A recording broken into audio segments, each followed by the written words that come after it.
కూతురు ఓ కుర్రాన్నేసుకుని నీ bus ఎక్కుద్దయ్యా. Rate ఎంత అవుద్ది? హెడ్కి 5 రూపాయలు. ఓ నీ హెడ్, నా కూతురు ఆ కుర్రాడే ఎక్కుతారు, మిగతా ప్యాసింజర్లు ఉండరు. ఇప్పుడు రేట్ ఎంత అవుద్ది? సీన్ అర్థమైంది. వాళ్ళు బస్ ప్యాసింజర్లు కాదు, లాడ్జ్ ప్యాసింజర్లు అనమాట. రైడింగ్లు కూడా ఉండవు. 3000 అవుద్ది. సరే సరే, నీ రేటు నాకు అనవసరం. నా రేటు 5000, ఓకేనా? నమస్తే.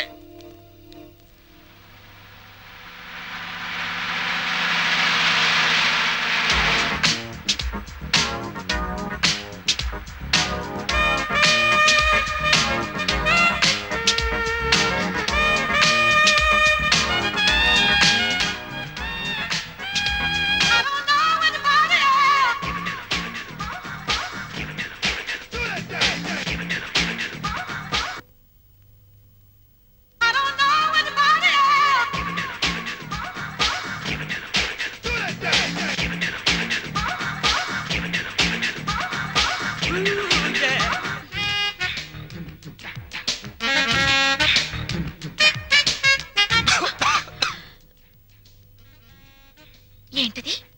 నిద్రలో పీక్కుంటున్నాడు. నువ్వు నాకు వరుసకి మరిది అవుతావు, కొడుకు లాంటి వాడివి. ఏం తగిలినా ఏమనుకోవద్దు. జింకిల్ జింకిల్ జా సోజా.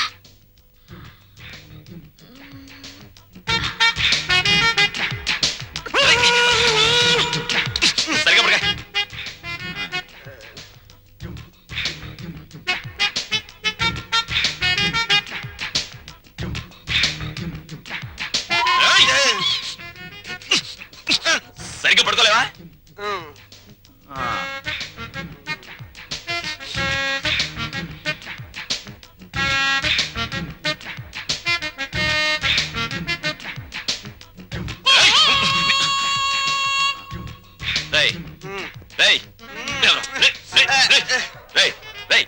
ఏంట్రా ఇది?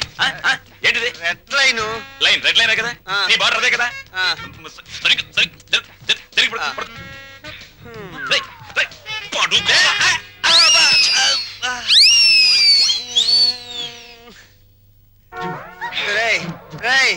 దాహంగా ఉంది, మంచి నీళ్ళురా. ఫ్రిడ్జ్ లో ఉన్నాయిరా.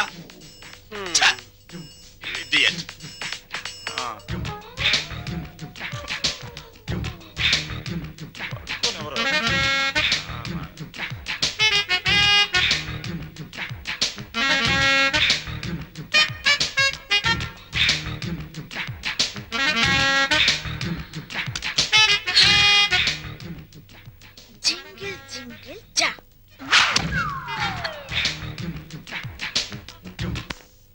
రంగా, ఒరే రంగా, తలుపు తీరా. రంగా, రంగా, నిన్నేరా.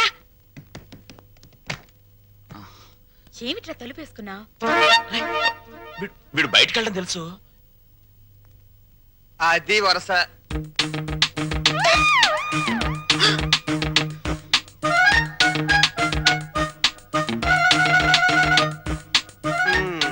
మొండి చెట్టు కూడా సీజన్ వస్తే పువ్వులు పూసేస్తుంది. సీన్ అర్థమైంది కదా? పదండి పడుకుందాం. రే, నువ్వు గొప్ప చిలిపోడివిరా. ఏ గోడ దూకించి తీసుకొచ్చావురా? ఆ అమ్మాయిని చేసుకోవడం మాకందరికి ఇష్టమేగా. మళ్ళీ చాటుమాటి వ్యవహారాలు ఎందుకురా? చూసావా, వాడు మొహం చాటేస్తున్నాడు. నాన్న, నువ్వు ఆ పిల్లని ఎందుకు తీసుకొచ్చావో నాకు తెలుసురా. ఇంట్లో వాళ్ళందరికీ నీ ప్రేమ చాటి చెబుదామని. అవునా? అక్కడికి నేను చెప్తూనే ఉన్నాను బాగోదని. అయ్యిందేదో అయ్యింది, రండి కాళ్ళకి దండం పెడదాం. ఓ పని అయిపోతుంది.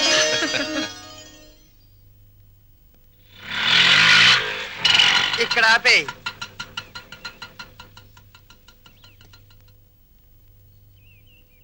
ఏమంటారో ఏంటో.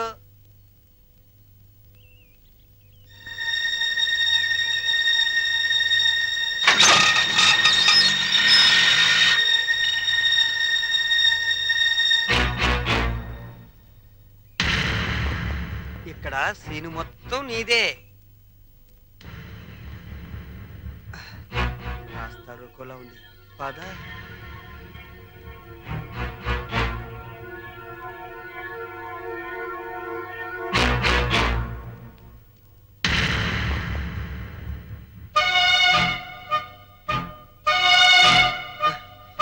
జగన్నాథరావు గారు అమ్మాయిగా ఈ పిల్ల ఫోన్ చేసి నన్ను రమ్మంది. వెళ్ళాను. ఆటో తీసుకురా అంది, తీసుకొచ్చాను. ఎక్కువ అంది, ఎక్కాను. మీ ఇంటికి తీసుకెళ్ళు అంది, తీసుకొచ్చాను. ఇక్కడ జరిగిందంతా నాన్నగారు చెప్పారు. రాము అంటే నాకెంత ఇష్టమో మా నాన్న అర్థం చేసుకోలేదు. తన అల్లుడికి డబ్బు హోదా ఉండాలని ఆయన ఉద్దేశం. నా భర్తకు ఆత్మాభిమానం ఉండాలని నా ఉద్దేశం. అది ఇక్కడుందని తెలిసాక ఎంతో గర్వపడ్డాను. మా నాన్నను కాదనుకొని ఇక్కడికొచ్చాను. ఆశీర్వదించండి. ఆగు. నా పిల్లలు ఇంతవరకు నన్ను కాదని ఏ పెద్ద నిర్ణయం తీసుకోలేదు.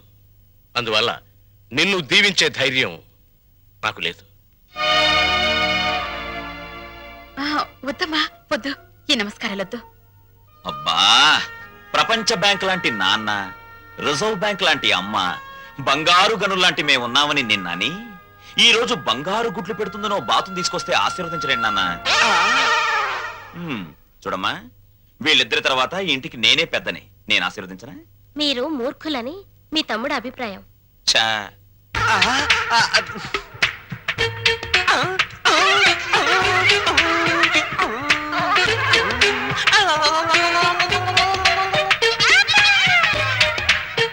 సందు దొరికితే నీతి నిజాయితీల మీద ఆవేశంగా ఉపన్యాసాలు ఇస్తారని, తిరగబడిపోయి తన్నులాటకు దిగిపోతారని కూడా చెప్పారు.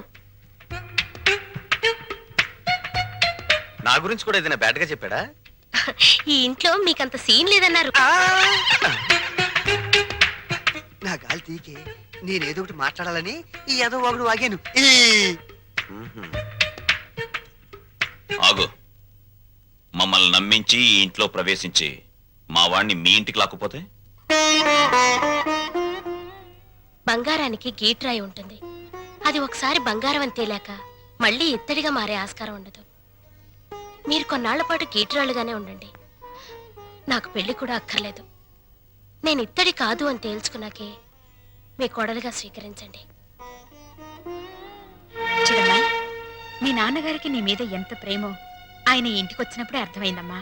పిల్లల సుఖ సంతోషాల గురించి కన్నవాళ్ల కంటే ఎవరు ముందు ఆలోచిస్తారమ్మా? నువ్వు కనపడలేదని మీ నాన్నగారు ఎంత కంగారు పడుతున్నారు. మీరా ఎంతసేపు అయింది వచ్చి? మీరు అమ్మాయికి హితబోధ చేస్తున్నప్పుడు మా అమ్మాయి గుడిని వెతుక్కుంటూ వచ్చింది. దేవుళ్లను చూసింది. 100 రూపాయి నోటి మీద గాంధీ బొమ్మ లాంటి వారు మా బావగారు.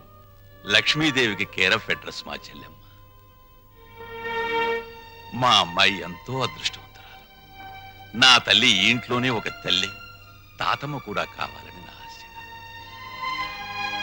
వస్తాను.